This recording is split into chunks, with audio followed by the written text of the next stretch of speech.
Praise the lord. ఈరోజు కొరకు ఏర్పాటు చేయబడిన వాక్య ధ్యానము దానియేలు గ్రంథము 6వ అధ్యాయం 1 నుండి 28 వచనాలని చదువుకుందాం. 1వ వచన ప్రారంభం. తన రాజ్యమంతటి పైన అధిపతులుగా ఉండుటకై 120 మంది అధిపతులను నియమించుటకు దర్యావేషునకు ఇష్టమాయెను. వారిపైన 3 ప్రధానులనుగా నియమించెను. ఆ 3 దానియేలు ముఖ్యుడు. రాజునకు నష్టము కలగకుండానట్లు ఆ అధిపతులు తప్పకుండా వీరికి లెక్కలు అప్పచెప్పవలెనని ఆజ్ఞ ఇచ్చెను. ఈ దానియేలు అతి శ్రేష్టమైన బుద్ధి గలవాడై ప్రధానులలోను అధిపతులలోను ప్రఖ్యాతి నొందియుండెను కనుక రాజ్యమంతటి మీద అతని నియమింపవలెనని రాజు ఉద్దేశించెను. అందుక ప్రధానులను అధిపతులను రాజ్యపాలన విషయములో దానియేలు మీద ఏదైనా ఒక నింద మోపవలెనని ఉండి తగిన హేతువు కనిపెట్టుచుండిరి. కానీ దానియేలు నమ్మకస్తుడై ఏ నేరమైనను ఏ తప్పైనను చేయువాడు కాడు కనుక దానియేలులో తప్పైనను లోపమైనను కనుగొనలేకపోయిరి. అందుక మనుషులు అతని దేవుని పద్ధతి విషయమందే కానీ మరి ఏ విషయమందును అతనిలో లోపము కనుగొనలేమనుకొనిరి. కాబట్టి ఆ ప్రధానులను అధిపతులను రాజునొద్దకు సందడిగా కూడి వచ్చి ఇట్లనిరి: రాజగు దర్యావేషు చిరంజీవి అయి ఉందువుగాక. రాజ్యపు ప్రధానులు, సేనాధిపతులు, అధిపతులు, మంత్రులు, సంస్థానాధిపతులు అందరూ కూడి రాజు ఒక ఖండితమైన చట్టము స్థిరపరిచి దానిని శాసనముగా చాటింప చేయునట్లు యోచన చేసిరి. ఎట్లనగా 30 దినముల వరకు నీ యొద్ద తప్ప మరి ఏ దేవుని యొద్దనైనను మానవుని యొద్దనైనను ఎవడును ఏ మనవియు చేయకూడదు. ఎవడైనను చేసిన ఎడల వాడు సింహముల గుహలో పడద్రోయబడును.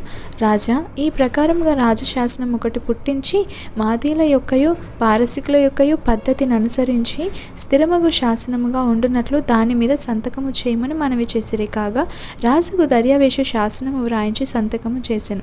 ఇట్టి శాసనము సంతకము చేయబడేనని దానియేలు తెలుసుకొనినను అతడు తన ఇంటికి వెళ్ళి యథాప్రకారముగా అనుదినము 3 మోకాళ్ళుని తన ఇంటి పైగది కిటికీలు యెరూషలేము తట్టునకు తెరవబడి ఉండగా తన దేవునికి ప్రార్థన చేయుచు ఆయనను స్తుతించుచు వచ్చెను.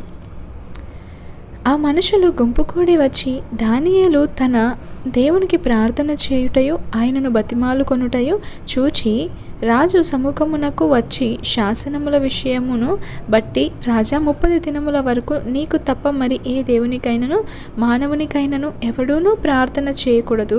ఎవడైనా చేసిన ఎడల వాడు సింహముల గుహలో పడద్రోయబడునని నీవు ఆజ్ఞ ఇయ్యలేదా అని మనవి చేయగా రాజు మాదీయుల యొక్కయు పారసికుల యొక్కయు పద్ధతి ప్రకారము ఆ సంగతి స్థిరము, ఎవరునూ దాన్ని రద్దుపరచజాలరనెను.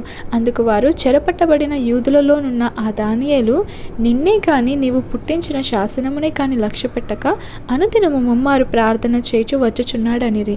రాజు ఈ మాట విని బహుగా వ్యాకులపడి దానియేలును రక్షింపవలనని తన మనసును దృఢము చేసుకొని సూర్యుడు అస్తమించు వరకు అతన్ని విడిపించుటకు ప్రయత్నము చేసెను. ఆ మనుషులు దీన్ని చూచి రాజసన్నిధికి సందడిగా కూడి వచ్చి, రాజా, రాజు స్థిరపరిచిన ఏ శాసనము గాని తీర్మానము కాని ఎవడూనూ రద్దుపరచజాలడు. ఇది మాదీలకును పారసికులకును విధి అని తమరు తెలిసి కొనవలెననిది. అంతటా రాజు ఆజ్ఞయ్యగా బంట్రోతులు దానియేలును పట్టుకొని పోయి సింహముల గుహలో పడద్రోయగా రాజు, నీవు అనుదినము తప్పక సేవించుచున్న నీ దేవుడే నిన్ను రక్షించునని దానియేలుతో చెప్పెను. వారు ఒక రాయి తీసుకొని వచ్చి ఆ గుహ ద్వారమున వేసి దాన్ని మూసిరి. మరియు దానియేలును గూర్చి రాజు యొక్క తీర్మానం మారునేమో అని రాజు ముద్రను, అతని అధికారుల ముద్రను వేసి దాన్ని ముద్రించిరి. అంతటా రాజు తన నగరునకు వెళ్ళి ఆ రాత్రి అంతా ఉపవాసం ఉండి నాట్య వాయిద్యములను జరగనీయలేదు. అతనికి నిద్ర పట్టకపోయెను. తెల్లవారుజామున రాజు వేగిరమే లేచి సింహముల గుహ దగ్గరకు త్వరపడిపోయెను. అతడు గుహ దగ్గరకు రాగానే దుఃఖ స్వరముతో దానియేలును పిలిచి, జీవము గల దేవుని సేవకుడవైన దానియేలు, నిత్యము నీవు సేవించుచున్న నీ దేవుడు నిన్ను రక్షింపగలిగెనా అని అతన్ని అడిగాను.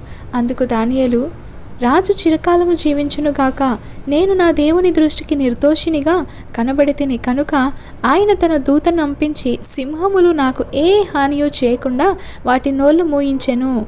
రాజా, నీ దృష్టికి నేను నేరము చేసిన వాడను కాను గదా అనెను. రాజు ఇందును గూర్చి అతి సంతోషభరితుడై దానియేలును గుహలో నుండి పైకి తీయుడని ఆజ్ఞ ఇయ్యగా బంట్రోతులు దానియేలును బయటికి తీసిరి. అతడు తన